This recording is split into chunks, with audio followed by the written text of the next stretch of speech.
Setiap orang pada satu masa di dalam hidupnya hampir pasti pernah mengalami persoalan hukum perdata.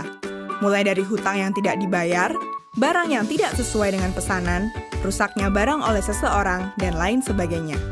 Terkadang, dalam beberapa kasus, kita tidak mendapatkan penyelesaian yang memuaskan. Misalkan, dalam hal barang yang kita beli tidak sesuai pesanan. Biasanya, bentuk penyelesaiannya adalah pengembalian atau penukaran barang atau juga pengembalian uang. Padahal, dalam beberapa kasus, kita sangat membutuhkan barang itu untuk satu pekerjaan lain, sehingga menimbulkan kerugian yang besar dan tidak bisa ditutupi hanya dengan penukaran barang dan pengembalian uang. Dalam menghadapi hal itu, biasanya kita menghadapi dua pilihan. Pertama, pasrah dengan situasi yang dihadapi. Kedua, mengajukan persoalan tersebut ke pengadilan. Bagi sebagian besar dari kita, menempuh jalan ke pengadilan bukanlah suatu pilihan. Kita segera membayangkan proses yang rumit, biaya yang besar yang harus keluar, dan waktu yang lama. Bahkan, di masyarakat kita, ada sebuah anekdot tentang proses pengadilan yang bilang bahwa bersengketa di pengadilan ibarat memperebutkan kambing, namun bisa kehilangan sapi. Sehingga, bagi sengketa dengan nilai yang tidak terlalu besar, kita cenderung bersikap pasrah dan menerima bentuk penyelesaian sekalipun penyelesaian itu tidak adil. Menyadari hal tersebut, Mahkamah Agung telah mengeluarkan alternatif penyelesaian sederhana yang dinamakan Tata Cara Penyelesaian Gugat Sederhana, atau sering disebut Acara Gugatan Sederhana. Acara gugatan sederhana dibentuk berdasarkan Peraturan Mahkamah Agung Nomor 2 Tahun 2015 tentang Tata Cara Penyelesaian Gugatan Sederhana. Pada intinya, peraturan ini memangkas prosedur acara perdata, membatasi waktu penyelesaian perkara perdata sampai 25 hari, dan melakukan proses secara sederhana. Namun demikian, acara gugatan sederhana tersebut hanya diperuntukkan bagi perkara-perkara perdata yang memenuhi beberapa persyaratan, yaitu 1.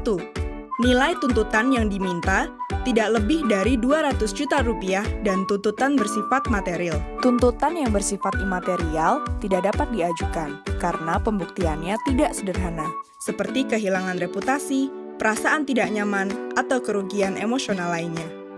2. Sengketa bukan merupakan sengketa atas tanah atau sengketa lainnya yang telah memiliki pengadilan khusus, seperti sengketa tenaga kerja. 3. Penggugat dan tergugat harus dalam satu wilayah hukum yang sama. Sebagai contoh, orang yang tinggal di Jakarta Selatan hanya dapat menggugat orang yang berada di Jakarta Selatan, tidak dapat untuk menggugat orang yang tinggal di Jakarta Pusat. 4. Penggugat dan tergugat masing-masing hanya terdiri dari satu orang, namun juga dapat lebih dari 2 orang selama dapat menunjukkan kepentingan hukum yang sama. 5. Tergugat harus jelas keberadaannya dan tidak dapat dilakukan pemanggilan dari pengadilan negeri wilayah lain. Acara gugatan sederhana didasarkan pada beberapa prinsip, yaitu 1. Pendekatan pada proses persidangan adalah bersifat mudah. Artinya adalah penggugat atau tergugat tidak perlu memusingkan pasal-pasal yang akan dituntut. Penggugat dan tergugat hanya akan menjelaskan pokok persoalannya. Hakimlah yang akan bersifat aktif untuk menentukan pasal mana yang digunakan dan hal apa saja yang perlu dibuktikan oleh penggugat dan tergugat. Jadi, apabila ingin mengajukan gugatan, maka cukup mengisi formulir yang sudah disediakan di pengadilan. Mereka juga tidak perlu didampingi oleh pengacara. Apabila kesulitan dalam mengajukan gugatan, penggugat akan dibantu oleh petugas pengadilan. 2. Waktu penyelesaian yang cepat. Salah satu tujuan dari acara gugatan sederhana adalah untuk mempersingkat waktu. Pada gugatan acara perdata, waktu penyelesaian rata-rata adalah kurang lebih 450 hari dari tingkat pertama sampai dengan Mahkamah Agung. Acara perdata dapat melalui 3 tingkat pengadilan. Pertama, di pengadilan negeri, kedua, tingkat banding pada pengadilan tinggi, dan ketiga, tingkat kasasi pada Mahkamah Agung. Pada acara gugatan sederhana, penyelesaian perkara hanya melalui 2 tingkat pada level pengadilan negeri. Pertama adalah pada tingkat hakim tunggal di pengadilan negeri dengan waktu penyelesaian 25 hari kerja sejak hari sidang pertama, sesuai pasal 5 ayat 3 Peraturan Mahkamah Agung tentang gugatan sederhana.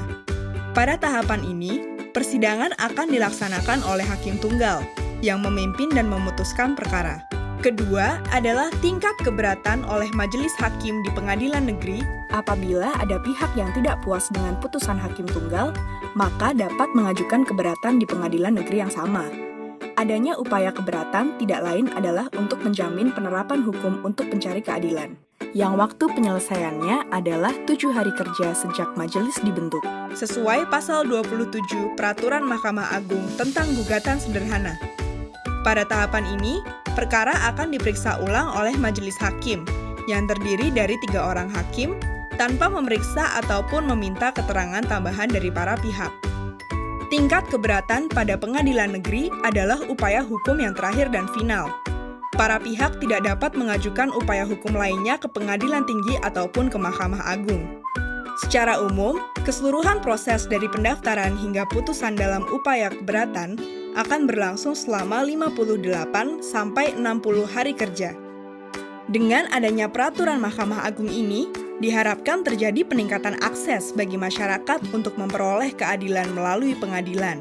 Di samping itu, diharapkan iklim usaha Indonesia semakin meningkat baik di mata para pelaku usaha tanah air.